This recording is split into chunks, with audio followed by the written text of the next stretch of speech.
بسم اللہ الرحمن الرحیم نحمده ونستعینه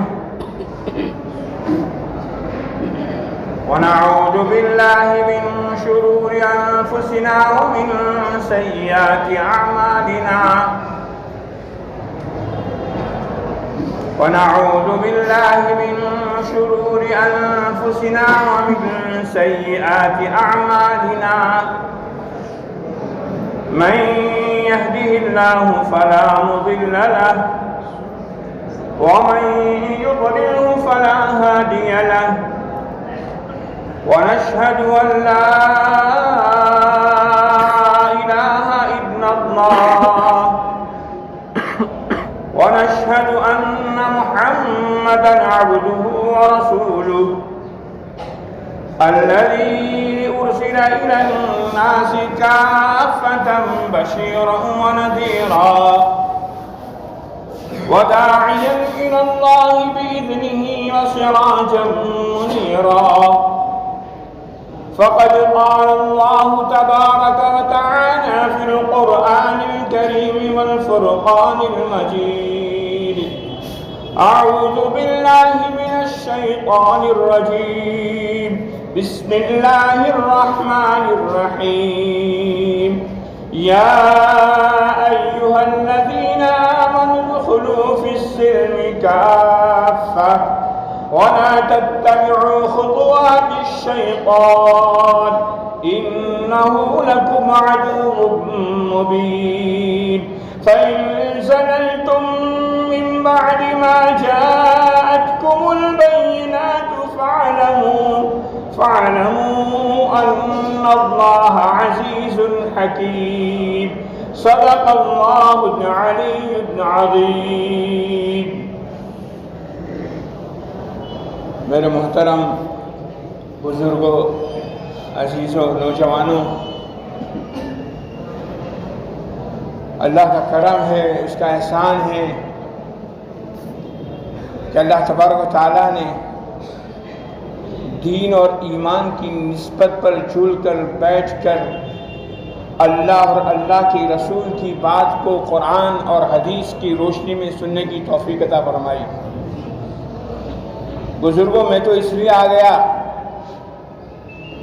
کہ عربی کا ایک شعر ہے، احب الصالحین ولست منہم احب الصالحین ولست منہم لعل اللہ یرزقنی صلاحا. میں تو اس لیے آ گیا کہ میں تو نیکوں سے محبت کرتا ہوں، ولست منہم، میں نیک نہیں. ہو سکتا ہے اللہ تعالیٰ آپ کی محبت کی وجہ سے، آپ کی بزرگی کی وجہ سے آپ کے اندر کچھ اللہ کے ولی بیٹھے ہوں گے، اللہ کے نیک بندے بیٹھے ہوں گے، جنہوں نے اپنی زندگی اللہ اور اللہ کے رسول کی خاطر کھپا دی ہوگی، جن سے اللہ راضی ہوگا. مجمع میں ایسے نوجوان بھی ہوں گے جو اللہ کو راضی کرنے کے لیے آئے ہوں گے. ایسے نوجوانوں کی محبت میں، ایسے بزرگوں کی محبت میں میں یہاں آ گیا ہوں. احب الصالحین ولست منہم، میں نیک لوگوں سے محبت کرتا ہوں، میں نیک نہیں ہوں. لعل اللہ یرزقنی صلاحا، آپ کی محبت کی وجہ سے، نیکوں کی محبت کی وجہ سے، بزرگوں کی محبت کی وجہ سے، صلحاء کی محبت کی وجہ سے، اتقیاء کی محبت کی وجہ سے اللہ مجھے بھی نیک بنا. بزرگوں، یہ اللہ کا کرم ہے، یہ اللہ کا بڑا احسان ہے کہ اللہ تبارک و تعالیٰ نے دنیا کے پراگندہ ماحول سے، بازار کے پراگندہ ماحول سے ہمیں نکال کر مسجد میں لایا. مسجد میں لا کر اللہ کے سامنے سر سجود ہونے کی توفیق عطا فرمائی. اس کے بعد اللہ تعالیٰ نے اللہ اور اللہ کے رسول کی بات کو سننے کی توفیق عطا فرمائی. ہم یہاں کس کی بات سننے کے لیے آئے؟ یہ کوئی سیاسی مجلس تھوڑی، یہ سرکاری مجلس تھوڑی، یہ رسمی مجلس تھوڑی، یہ دنیا داروں کی مجلس تھوڑی. یہ وہ مجلس ہے، اس اللہ کی مجلس ہے. قل اللہم مالک الملک تؤتی الملک من تشاء وتنزع الملک ممن تشاء وتعز من تشاء وتذل من تشاء بيدك الخير إنك على كل شيء قدير تولج الليل في النهار وتولج النهار في الليل وتخرج الحي من الميت وتخرج الميت من الحي وترزق من تشاء بغیر حساب۔ یہ اس اللہ کی مجلس ہے، یہ اس شہنشاہ کی مجلس ہے جو جسے چاہے عزت دے، جسے چاہے ذلت دے، جسے چاہے ملک دے، جسے چاہے ملک چھین لے، جسے چاہے اسیر اعظم بنا دے، اسی کو وزیر اعظم بھی بنا دے، جو رات کو دن میں تبدیل کر دے، جو دن کو رات میں تبدیل کر دے، جو مردے سے زندہ کو پیدا کر دے، جو خطاب کے بدن سے عمر کو پیدا کر دے، اور نوح کے بدن سے فاجر بیٹا پیدا کر دے، مردے سے زندہ کو پیدا کر دے۔ ایمان والا زندہ ہوتا ہے۔ نوح علیہ السلام زندہ تھے، ان سے مردہ کافر ان کا بیٹا پیدا کیا۔ خطاب کافر تھے لیکن ان کے بدن سے زندے کو پیدا کیا، عمر بن خطاب کو پیدا کیا۔ اللہ وہ ہے جو کافر کے پیٹ سے ایمان والے کو پیدا کرے اور ایمان والے کے پیٹ سے کافر کو پیدا کرے، جو مرغی سے انڈے کو پیدا کرے اور انڈے سے مرغی کو پیدا کرے۔ یہ اللہ کی قدرت ہے۔ اس شہنشاہ کی مجلس میں آپ یہاں شریک ہیں، جو اللہ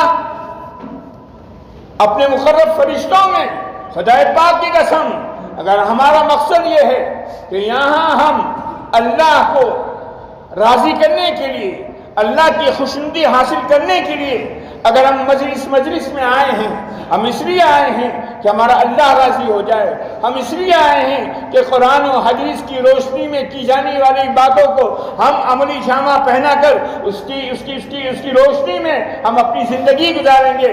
خدا پاک کی قسم، اللہ تعالیٰ اپنے مقرب فرشتوں میں ہمارا تذکرہ فرما رہے ہوں گے اور کہہ رہے ہوں گے، اے فرشتوں تم گواہ رہنا، میں نے ان کی مغفرت فرما دی۔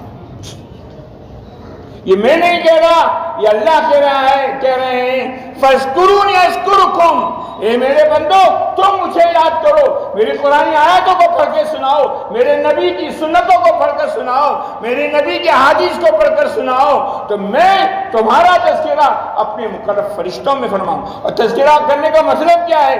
بندہ جس سے خوش ہوتا ہے، اللہ جس سے خوش ہوتا ہے، اس کا تذکرہ اللہ مقرب فرشتوں میں کرتے ہیں، اور مقرب فرشتوں میں تذکرہ کرنے کا مطلب یہ ہے کہ اللہ تعالیٰ ان کے لیے مغفرت کا پروانہ جاری فرما دے۔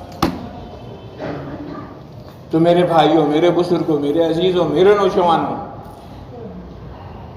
ہم اتنے بڑے شہنشاہ کی مجلس میں آئے ہیں تو اس سے کچھ آداب بھی ہیں، اور وہ آداب یہ ہیں، سب سے بڑا اس کا ادب یہ ہے جو ہم کو ہمارے نبی نے سکھایا، وہ یہ ہے کہ ہم اپنے نفس کو ٹٹولیں، ہم اپنی نیتوں کو درست کریں۔ انما الاعمال بالنیات، بخاری شریف کیف کان بدء الوحی، جو پہلا ہی بخاری شریف کا باب ہے اور پہلی حدیث جو امام بخاری لائے ہیں وہ انما الاعمال بالنیات، پہلی حدیث جو امام بخاری نے، جو اصح الکتاب بعد کتاب اللہ، دنیا میں سب سے زیادہ صحیح ترین کتاب کوئی ہے اللہ کی کتاب کے بعد تو بخاری شریف ہے، اس کی سب سے پہلی حدیث جو ہے وہ یہ ہے کہ انما الاعمال بالنیت، انسان کے عمل کا دور و مدار نیت پر ہے، وانما لکل امرئ ما نوى، انسان کو اس کی نیت کے بدلے میں جزا و سزا ہوگی۔ فمن كانت هجرته الى دنيا يصيبها او امرأة ينكحها فهجرته الى ما هاجر اليه، ومن كانت هجرته الى الله والى الرسول فهجرته الى الله والى الرسول۔ اللہ کے نبی آقا نامدار احمد مصطفیٰ محمد مصطفیٰ صلی اللہ علیہ وسلم کا مبارک پاک ارشاد ہے کہ انسان کے اعمال کا دار و مدار نیت پر ہے، جیسی نیت ہوگی ایسی جزا و سزا مرتب ہوگی۔ اگر کسی نے ہجرت اس مقصد کے لیے کی ہے کہ وہ وہاں جا کر مدینہ منورہ جا کر تجارت کرے گا، بیپار کرے گا، یا دنیا میں کوئی غرض سے کی ہے، فہجرتہ الی ما ہاجر الیہ، تو اس کی ہجرت اس کی تجارت کے لیے ہوگی، اس کی ہجرت اس کے دنیاوی مقصد کے لیے ہوگی۔ اور اگر کسی نے شادی کرنے کے لیے مدینہ منورہ میں جا کر مدینہ کی کسی لڑکی سے شادی کرنے کے لیے ہجرت کی تھی تو اس کی ہجرت شادی کے لیے ہوگی. اور اگر کسی نے ہجرت اس لیے کی ہے کہ اللہ کا حکم ہے، نبی کا حکم ہے، نبی کا پیغام ہے، تو ہم اللہ کو خوش کرنے کے لیے، نبی کو خوش کرنے کے لیے ہجرت کریں گے. فَهِجْرَتُهُ إِلَى اللَّهِ وَإِلَى الرَّسُولِ، تو اس کی ہجرت اللہ کے لیے ہوگی، اس کی ہجرت رسول اللہ کے لیے ہوگی. بزرگوں، عمل ایک ہی ہجرت کا عمل نیت کے بدل جانے سے ہجرت کا ثواب ضائع ہو گیا. ہجرت اس زمانے میں کلمے کے بعد ایمان کی نشانیوں میں سے ایک نشانی یہ تھی کہ جب ہجرت فرض ہو گئی تو اگر کوئی ہجرت نہ کرے تو اس کو مومن نہیں سمجھا جائے. تو اتنی بڑی ہجرت کا ثواب بھی نیت کے بدل جانے سے ختم. تو میرے بھائیوں، میرے بزرگوں، میرے عزیزوں، ہم اپنی نیتوں کی اصلاح کر لیں کہ یہاں بیٹھے ہیں جو بات کہی جائے گی قرآن و حدیث کی روشنی میں جو بات ہوگی انشاءاللہ اس میں ہم 100% عمل کریں گے. بزرگوں، میں نے آپ کے سامنے قرآن مجید کی ایک آیت تلاوت کی کہ یا ایھا الذین آمنوا ادخلوا فی السلم کافہ، اے ایمان والو تم سلم میں، صلح میں، اللہ کی اطاعت میں، اللہ کی فرما برداری میں پورے کے پورے اور سب کے سب داخل ہو جاؤ. پورے اسلام میں سب کے سب داخل ہو جاؤ. ایمان کہتے ہیں دل سے ماننے کو، اور اسلام کہتے ہیں انسان کے جوارے سے، انسان کی زبان سے، انسان کی آنکھ سے، انسان کے ہاتھ سے، انسان کے پیر سے، انسان کی زبان سے اللہ کی اطاعت کو اسلام کہتے ہیں. ایمان دل کا کام ہے اور اسلام جو ہے وہ جوارح کا کام. اسلام کا ظہور جوارح سے، اعضاء سے ہوتا ہے، اور ایمان جو ہے انسان کے دل سے ماننے کو ایمان کہتے ہیں، اور اعضاء سے صادر ہونے والے اعمال کو اسلام کہتے ہیں. تو ہم اللہ کے ساتھ اطاعت میں، فرما برداری میں پورے کے پورے داخل ہو جائیں. وَلَا تَتَّبِعُوا خُطُوَاتِ الشَّيْطَانِ، اے لوگو شیطان کے نقشۂ قدم پر مت چلنا. إِنَّهُ لَكُمْ عَدُوٌّ مُّبِينٌ، یہ شیطان تمہارا کھلا ہوا دشمن ہے. اس شیطان نے حضرت آدم کو گمراہ کیا تھا. یہ شیطان وہ ہے جس نے حضرت یوسف کے بھائیوں کو گمراہ کیا تھا. یہ شیطان وہ ہے جس نے قسم کھا رکھی ہے لَآتِيَنَّهُم مِّن بَيْنِ أَيْدِيهِمْ وَمِنْ خَلْفِهِمْ وَعَنْ أَيْمَانِهِمْ وَعَنْ شَمَائِلِهِمْ وَلَتَجِدُ أَكْثَرَهُمْ شَاكِرِينَ. اللہ کے سامنے جب شیطان راندے درگاہ ہوا، جنت سے اسے نکالا گیا تو اس نے قسم کھائی تھی اے اللہ تیرے بندوں کے آگے سے، دائیں سے، بائیں سے، پیچھے سے میں جاؤں گا اور انہیں گمراہ کرنے کی کوشش کروں گا. آج شیطان اپنی پوری طاقت لگائے ہوئے پوری دنیا میں، اور ساری دنیا گمراہی کے دہانے پر. اسی وجہ سے اللہ تعالیٰ نے کہا کہ یا ایھا الذین آمنوا ادخلوا فی السلم کافہ، اے ایمان والو تم سب کے سب پورے اسلام میں داخل ہو جانا. وَلَا تَتَّبِعُوا خُطُوَاتِ الشَّيْطَانِ، شیطان کے نقشۂ قدم پر مت چلنا. إِنَّهُ لَكُمْ عَدُوٌّ مُّبِينٌ، یہ تمہارا کھلا ہوا دشمن ہے. فَإِن زَلَلْتُم مِّن بَعْدِ مَا جَاءَتْكُمُ الْبَيِّنَاتُ، اگر جادِ حق سے تمہارے قدم ڈگمگائے ہیں، بینات کے آ جانے کے بعد، کھلی ہوئی نشانیاں کے آ جانے کے بعد، قرآن کے آ جانے کے بعد، پیغمبر رسول کے آ جانے کے بعد تمہارے قدم حق کے راستے سے ڈگمگائے ہیں تو کسی کے بات کا کوئی نقصان نہیں ہوگا. فَاعْلَمُوا، اے لوگو کان کھول کر سن لینا، ان اللہ عزیز حکیم، اللہ عزیز ہے، اللہ زبردست ہے، اور اللہ حکمت والا بھی ہے.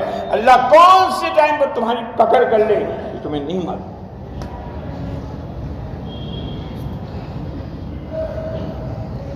میرے بھائیوں، میرے بزرگوں، میرے عزیزوں، یہ تو اللہ کا کرم ہے، اللہ کا احسان ہے، کہ اللہ کا انعام ہے کہ اللہ تعالیٰ نے بے مانگے، بغیر مشقت کے، بغیر تکلیف کے ایمان کی دولت سے ہمیں مالا مال کیا۔ اس نعمت پر پوری زندگی ہم اگر سجدے میں رہیں تب بھی اللہ کا شکر ادا نہیں کر سکتے۔ اور اللہ تعالیٰ نے اسی ایمان پر جو ایمان لائے گا اس کے ساتھ آزمائش بھی آئے گی۔ ہماری زبان سے شکایتیں یہ نکلتی ہے کہ ہم ایمان والے ہیں، ہم نمازیں بھی پڑھتے ہیں، روزہ بھی رکھتے ہیں، زکوٰۃ بھی دیتے ہیں، سب کچھ کرتے ہیں، لیکن آزمائش میں گھرے رہتے ہیں۔ اللہ نے ایمان کے ساتھ آزمائش کا وعدہ کیا ہے۔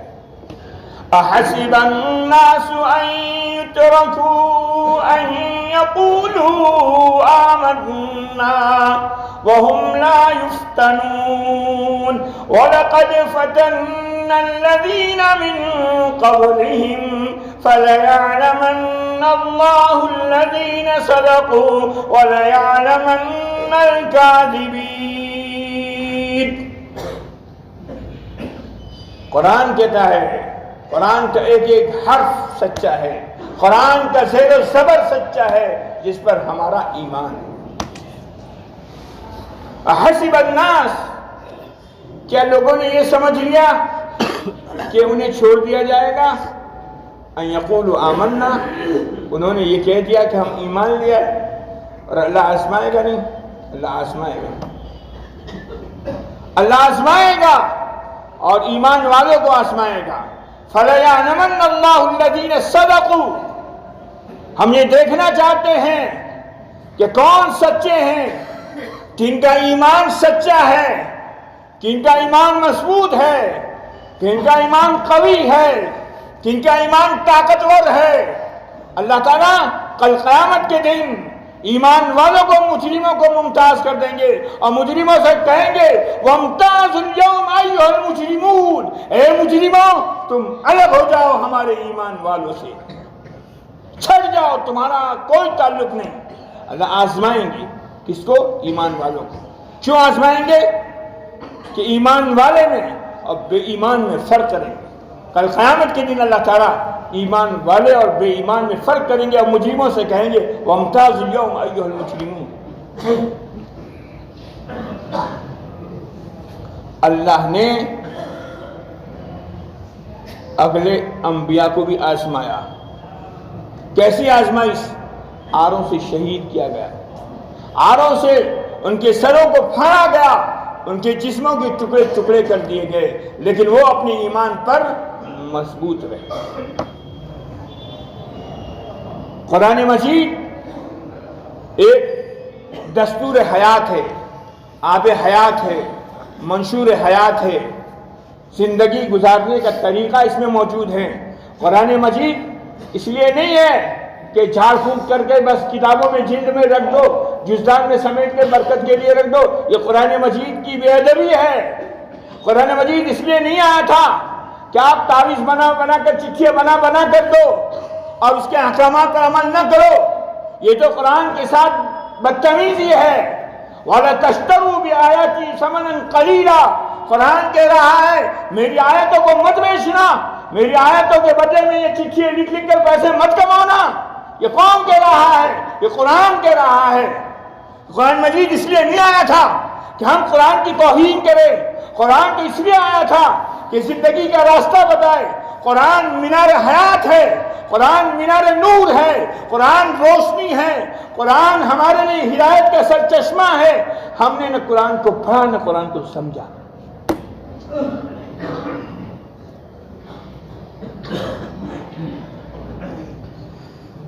قرآن کو کبھی تو پڑھو، کبھی تو قرآن کی تفسیروں میں جاؤ، کبھی قرآن کی تفسیروں میں بیٹھو تو پتہ تو چلے گا کہ اللہ کا کلام ہم سے کس بات کا مطالبہ کرتا ہے۔ نہیں، قرآن کیوں پڑھیں گے ہم تو موبائل نہیں دیکھیں گے، سیریلیں نہیں دیکھیں گے۔ معاف کرنا، آج معاشرہ اتنا گراوٹ پر آ گیا ہے، ہر بچے کے ہاتھ میں موبائل ہے۔ ہر بچی کے ہاتھ میں موبائل اور فلمی گانے سننا بجانا، یہ ہر معاشرے کے راتوں میں سوئیں گے تو وہی موبائل سامنے ہوگا، اور پتہ نہیں کون سی جو ہے مجھے معلوم ہی نہیں کیسی جو ہے سیریلیں چالو ہوں گی، کہیں الف لیلا کے نام سے اور کہیں پتہ نہیں کیا چالو ہوگا، خرافات چالو ہوگا، اور قرآن کا پڑھنا ختم کر دیا، قرآن کا سمجھنا ختم کر دیا، جس کی نحوست یہ ہے، جس نحوست کی پاداش میں آج ہماری نوجوان بچیاں غیروں کے یہاں جا رہی ہے، آج ہمارے نوجوان غیروں کی لڑکیوں سے شادی کر رہے ہیں، اور یہ وجہ یہ ہے کہ انہوں نے موبائل میں جو ہے غیروں سے تعلق کیا اور ماں باپ نے اس پر کنٹرول نہیں کیا۔ سب سے پہلے اگر ہماری بچی اگر کسی کافر کے گھر میں گئی ہے تو سب سے پہلا مجرم باپ ہے، سب سے پہلی مجرمہ ماں ہے، بھائی ہے، بہن ہے، جنہوں نے اپنی بچی پر کنٹرول نہیں کیا، کالج کے نام پر، اسکول کے نام پر، ٹیوشن کے نام پر، موبائل کے نام پر وہ یہ سمجھ بیٹھے ہم تو بہت رویل ہیں، ہم تو بہت ماڈرن ہیں۔ لیکن میرے بھائیوں، میرے عزیزوں، کلکم راع وکلکم مسئول عن رعیتہ، تم میں سے ہر شخص ذمہ دار ہے اور اسے ذمہ داری کے بارے میں کل قیامت کے دن پوچھا جائے گا۔ اللہ کہیں گے تم نے اپنی بچی کو، اپنی بیوی کو، اپنی بہنوں کو موبائل دلایا تھا اور اس میں خرافات انہوں نے دیکھے تھے، کبھی تم نے اس پر نکیر کرنے کی کوشش کی؟ لعن الذین کفروا من بنی اسرائیل علی لسان داؤد و عیسی ابن مریم ذلک بما عصوا وکانوا یعتدون۔ اللہ تعالیٰ نے بنی اسرائیل پر داؤد علیہ السلام کی زبان پر لعنت کہی، کیوں؟ اس لیے کہ وہ برائی کرتے تھے اور برائی سے روکتے نہیں تھے۔ آج ہمارے گھر میں ہر بچی کے پاس موبائل، وَمِنَ النَّاسِ مَن يَشْتَرِي لَهْوَ الْحَدِيثِ لِيُضِلَّ عَن سَبِيلِ اللَّهِ بِغَيْرِ عِلْمٍ وَيَتَّخِذَهَا هُزُوًا أُولَئِكَ لَهُمْ عَذَابٌ مُهِينٌ۔ آج سے 1400-1500 سال پہلے قرآن مجید کے اس موبائل کی اور لہو لعب کی پیشن گوئی کی تھی کہ جو ہے وہ زمانہ آئے گا کہ لوگ لہو لعب کو خریدیں گے۔ وَمِنَ النَّاسِ مَن يَشْتَرِي لَهْوَ الْحَدِيثِ، اس آیت کا شان نزول یہ ہے کہ جو ہے اللہ کے رسول کے زمانے میں قرآنی آیتیں پڑھی جاتی تھی تو لوگ قرآن کو سن کر ایمان میں داخل ہوتے تھے، تو کافر لہو لعب کو خرید کر اور گانے بجانے والے کو گلاتے اور ان کی مجلسوں میں شریک کرتے تاکہ قرآن سے نفرت پیدا ہو، تاکہ قرآن سے بیزاری پیدا ہو اور قرآن کی کوئی بات سنے نہیں، اس وجہ سے یہ کام کیا جاتا تھا۔ آج وہی دور واپس لوٹ آیا ہے کہ قرآن سے نفرت پیدا کرنے کے لیے، قرآن سے ہٹانے کے لیے، قرآنی تعلیمات سے دور رکھنے کے لیے نوجوانوں کی نسل کشی کی جا رہی ہے، نوجوانوں کو تباہ کیا جا رہا ہے، نوجوانوں کو برباد کیا جا رہا ہے اسی موبائل کے ذریعے سے۔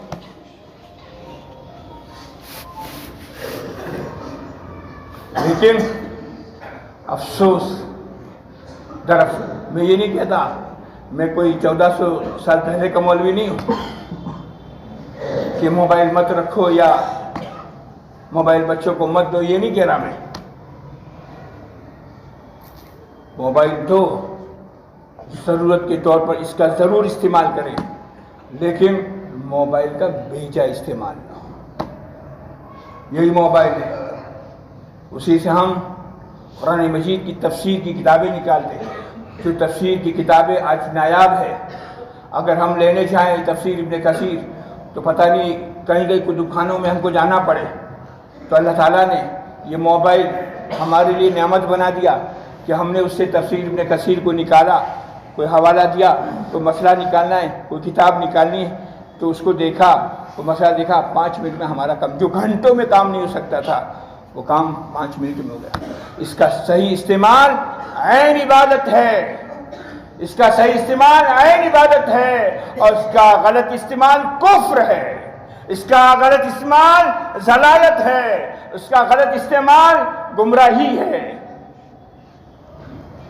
تو میرے بھائیوں، میرے بزرگوں، میرے عزیزوں، میں کہہ یہ رہا تھا، بات بیچ میں ہی آ گئی کہ ایمان والوں کی آزمائش اللہ کریں، اور یہی بات پر سے یہ بات آ گئی کہ قرآن مجید جو نازل ہوا ہے وہ انسانوں کی ہدایت کے لیے نازل ہوا ہے،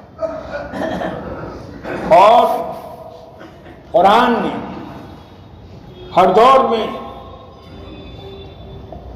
امت کی رہنمائی کی ہے۔ تو آزمائش ہر ایمان والے کی آئے گی۔ یہی قرآن کہہ رہا ہے کہ قتل اصحاب الاخدود النار ذات الوقود اذ هم عليها قعود وهم على ما يفعلون بالمؤمنين شهود وما نقموا منهم إلا أن يؤمنوا بالله العزيز الحميد الذي له ملك السماوات والأرض والله على كل شيء شهيد۔ آزمائش آئے گی، اگلی امتوں کی بھی آزمائش ہوئی ہے۔ قتل اصحاب الاخدود، خندقوں والے قتل کر دیے گئے۔ النار ذات الوقود، جن خندقوں میں ایندھن بھر کر آگ لگا دی گئی، اور اس زمانے کے ایمان والوں کو ان خندقوں میں ڈال کر شہید کر دیا گیا۔ علامہ ابن کثیر نے اس آیت کی تفسیر میں مسند احمد کی روایت سے ایک روایت نقل کی ہے۔ فرماتے ہیں کہ اس زمانے میں، اگلے زمانے کی بات ہے کہ اس زمانے میں ایک جادوگر تھا اور وہ بوڑھا ہو گیا۔ تو بادشاہ سے اس نے یہ کہا کہ اب میرا وقت قریب ہے، آپ کسی ہونہار بچے کو، ذہین بچے کو میرے پاس بھیجیں تو میں اسے اپنا فن سکھاؤں تاکہ میرا فن میرے مرنے کے بعد بھی باقی رہے۔ بادشاہ نے ایک ذہین فتین ہوشیار بچے کو اس کے پاس جادو سیکھنے کے لیے بھیجتا۔ راستے میں جب وہ بچہ اپنے گھر سے جادوگر کے گھر جاتا، راستے میں اس زمانے کا راہب کا گھر، راہب کا مطلب اس زمانے کا عالم، عیسائی، جو اس زمانے کا دین اسلام مذہب جو تھا وہ عیسائی مذہب تھا، اس زمانے کا سچا مذہب اور جو ہے دین اسلام وہ عیسائی مذہب تھا۔ تو اس عیسائی مذہب کا پادری، راہب، مولوی کا گھر راستے میں پڑتا تھا، اس کا گرجا گھر راستے میں پڑتا تھا۔ تو وہ بچہ اپنے گھر سے جادوگر کے گھر جاتا، جادوگر سے اپنے آتا تو وہ عیسائی پادری کو دیکھتا اور اس کی مجلسوں میں وہ شرکت کرتا۔ اس کو اس کی باتیں اچھی لگی، وہ کبھی نماز پڑھتا، جو ان کے عبادت کا طریقہ تھا اس وقت کا، وہ پادری کا، وہ اس کو اچھا لگنے لگا تو وہ اس کے پاس جا کر بیٹھتا۔ تو دیر ہو جانے پر جادوگر بھی اس کی پٹائی کرتا کہ کیوں دیر سے آیا ہے، اور گھر لیٹ جاتا تو ماں باپ بھی اس کی پٹائی کرتے کہ کیوں لیٹ آیا۔ اس نے جو ہے راہب سے کہا میری تو دو طرف سے میری مار ہے، کہ میں ادھر سے جاتا ہوں گھر تب بھی میں مار کھاتا ہوں، جادوگر کے پاس جاتا ہوں تب بھی مار کھاتا ہوں۔ اس نے کہا، راہب نے کہ یہ کہہ دینا، گھر جائے تو یہ کہہ دینا کہ جادوگر کے پاس بیٹھا تھا تو لیٹ ہو گیا، اور جادوگر کے پاس اگر لیٹ ہو جائے تو کہہ دینا کہ میں گھر کچھ کام تھا تو لیٹ ہو گیا۔ بہرحال ایک دن راستے میں وہ جا رہا تھا کہ راستے میں ایک بہت بڑا جانور پڑا ہوا تھا، جس جانور نے راستہ بلاک کر دیا تھا، جام کر دیا تھا، روک دیا تھا، ادھر کے لوگ ادھر، ادھر کے لوگ ادھر۔ وہ بچے نے دیکھا کہ وہ جانور پڑا ہوا ہے، کوئی ادھر سے ادھر نہیں ہو سکتا۔ اس کے دل میں خیال آیا کہ میں آج یہ جاننا چاہوں گا کہ جادوگر کا مذہب صحیح ہے یا راہب کا مذہب صحیح ہے۔ اس نے جو ہے یہ کہہ کر ایک کنکر اٹھایا کہ اے اللہ، اگر جس راہب کے پاس میں جاتا ہوں اس کا مذہب صحیح ہے تو اے اللہ اس تکلیف کو دور کر دے۔ یہ کہہ کر اس نے ایک کنکر مارا تو وہ بڑا لہیم شہید جانور تھا، وہ مر گیا۔ وہ بچہ سمجھ گیا کہ جادوگر غلطی پر ہے اور یہ راہب کا مذہب سچا اور پکا ہے۔ اس کے دل میں یہ بات کا یقین ہو گیا۔ بہرحال وہ بچہ راہب کے پاس جا کر دین اسلام کی تعلیم لینے لگا، اور وہ جو ہے اس نے بہت کچھ دین اسلام سیکھ لیا، اللہ تعالیٰ نے اس کی دعا میں تاثیر بھی پیدا کر دی، یہ جس کے لیے دعا کرتا تھا اللہ اس کی دعا کو قبول کرتے تھے۔ تو بادشاہ کے دربار میں وزیر تھا، وہ نابینا ہو گیا تھا۔ تو اس وزیر کو پتہ چلا کہ ایک بچہ ہے، ان کو تو سب کو یہی تھا اس کی جو دعا قبول ہوتی ہے، ان کو یہ معلوم نہیں تھا کہ دین اسلام پر یہ کام ہے اور اللہ اس کی دعائیں سن رہا ہے، ان کو تو یہی تھا کہ اس کے پاس جادو ہے اور جادو کی وجہ سے وہ کمال کرتا ہے۔ تو وہ وزیر اس بچے کے پاس آیا اور اس سے کہا کہ تم اپنے جادو سے میری آنکھوں کو درست کر دو۔ اس بچے نے یہ کہا میں جادو وادو کچھ نہیں جانتا، جادو سے کچھ نہیں ہوتا، اللہ کے حکم سے ہوتا ہے، میں آپ کے لیے اللہ سے دعا کروں گا تو اللہ کا حکم ہوگا تو اللہ تعالیٰ آپ کو بینائی واپس لوٹا دے گا۔ تو اس نے دعا کی، اللہ تعالیٰ نے بینائی لوٹا دی، وہ وزیر بھی ایمان والا بن گیا، وہ وزیر بھی مسلمان ہو گیا۔ بادشاہ کے دربار میں گیا تو اس سے پوچھا کہ تو نابینا تھا، تو کیسے اچھا ہو گیا؟ تو اس نے بتایا کہ فلاں بچہ ہے جو ہے اس نے دعا کی کہ اللہ اسے اچھا کر دے تو میں اچھا ہو گیا۔ تو بادشاہ تو وقت کے بادشاہ تو یہی سمجھتے ہیں کہ بھگوان اور ایشور اور اللہ ہم ہی ہیں، اچھا میرے حکم سے تو اچھا ہوا۔ اس نے کہا جی نہیں، آپ کے حکم سے نہیں، اللہ کے حکم سے جو آپ کا بھی رب ہے اور میرا بھی رب ہے۔ تو بادشاہ کو بڑا غصہ آیا کہ مجھے رب نہیں مانتا، اور اس وزیر کو طرح کی تکلیفیں دی اور پوچھا کہ تو یہ کہاں یہ سب سیکھا ہے؟ اس نے وہ بچے کا ایڈریس دیا، وہ بچے کو بلایا گیا تو بچے سے کہا کہ تو کس کو مانتا ہے؟ تو اس نے کہا میں اللہ کو مانتا ہوں اور اللہ کے سوا کسی کو معبود نہیں مانتا، اللہ کے حکم سے شفا بھی ملتی ہے، اللہ کے حکم سے بیماری بھی ملتی ہے، میں جو دعا کرتا ہوں تو اللہ کے حکم سے کوئی بندہ اچھا ہوتا ہے۔ اب بادشاہ کو جو ہے غیرت آئی کہ مجھے کوئی معبود نہیں مانتا، اللہ نہیں مانتا، اس نے اپنے جو ہے باڈی گارڈز کو حکم دیا، پولیس والوں کو حکم دیا کہ اس کو پہاڑ کی چوٹی پر لے جاؤ اور وہاں سے دھکا دے کر گرا کر اسے مار دو۔ جب پولیس والے فوجی اس بچے کو جس کا ایمان مضبوط تھا، جس کا ایمان قوی تھا، اسے پہاڑ کی چوٹی پر لے گئے اور چوٹی پر لے جانے کے بعد ان پولیس والوں نے اسے دھکا دینا چاہا، اللہ تعالیٰ نے اس پہاڑ میں زلزلہ پیدا کر دیا اور وہ جو مارنے کے لیے آئے تھے وہ پولیس والے پہاڑ سے گر کر مر گئے اور اس بچے کی اللہ نے حفاظت کر دی۔ اور وہ بچہ جو ہے پھر بادشاہ کے پاس آیا، بادشاہ نے کہا کیا بات ہے، تم کیسے زندہ رہ گئے؟ اس نے پوری کہانی سنائی۔ پھر بادشاہ نے یہ کہا فوجیوں کو اس کو بیچ دریا میں لے جاؤ اور ڈبو دو۔ تو فوجی اسے بیچ دریا میں لے گئے اور اسے جیسے ہی ڈبونا چاہا، سمندر میں جو ہے طوفان آیا اور وہ فوجی سب ڈوب کے ہلاک ہو گئے، وہ بچہ کنارے لگ گیا اور پھر بادشاہ کے دربار میں۔ بادشاہ حیرت میں ہے کہ میں جس کو موت دینا چاہتا ہوں وہ نہیں مر رہا اور جو مارنے کے لیے وہ مر رہے ہیں۔ تو وہ بچہ پھر بادشاہ کے دربار، وہ بچے نے یہ کہا کہ اگر آپ مجھے مارنا چاہتے ہیں تو صرف اس کی ایک تدبیر ہے۔ تو فرمایا بادشاہ نے کی کیا تدبیر ہے؟ تو اس نے کہا کہ میدان میں پوری بستی کو جمع کیا جائے اور جمع کرنے کے بعد آپ میرے ترکش سے ایک تیر نکالیں اور مجھے سولی پر چڑھائیں، اور چڑھانے کے بعد پھر بسم اللہ رب ھذا الغلام، یعنی اس اللہ کے نام سے مار رہا ہوں جو اس بچے کا رب ہے، یہ کہ اگر آپ تیر ماریں گے تو تیر سے میں شہید ہو جاؤں گا، اس کے علاوہ آپ مجھے مار نہیں سکتے۔ چنانچہ پورا مجمع میدان میں جمع ہوا اور بچے کو سولی پر چڑھایا، اب بادشاہ نے تیر نکال کر بسم اللہ رب ھذا الغلام یہ کہا تو وہ تیر اس بچے کی کنپٹی پر لگا اور وہ بچہ وہیں شہید ہو گیا۔ تو پورا مجمع یہ سمجھ گیا کہ یہ بادشاہ کا دین غلط ہے، جب تک بادشاہ نے اس بچے کے رب کا نام نہیں لیا تب تک یہ بچہ شہید نہیں ہوا۔ پورا مجمع لا الہ الا اللہ کے مجمع سے گونج اٹھا اور پورا مجمع ایمان لیا۔ بادشاہ اس کے درباری وہ چونک گئے اور کہنے لگے ہم نے اس بچے کو اس لیے قتل کیا تھا تاکہ دین اسلام نہ پھیلے، ارے یہ تو مرتا بھی گیا اور مارتا بھی گیا، یہ تو سب کو جو ہے دین اسلام پر اس نے لا کر ڈال دیا۔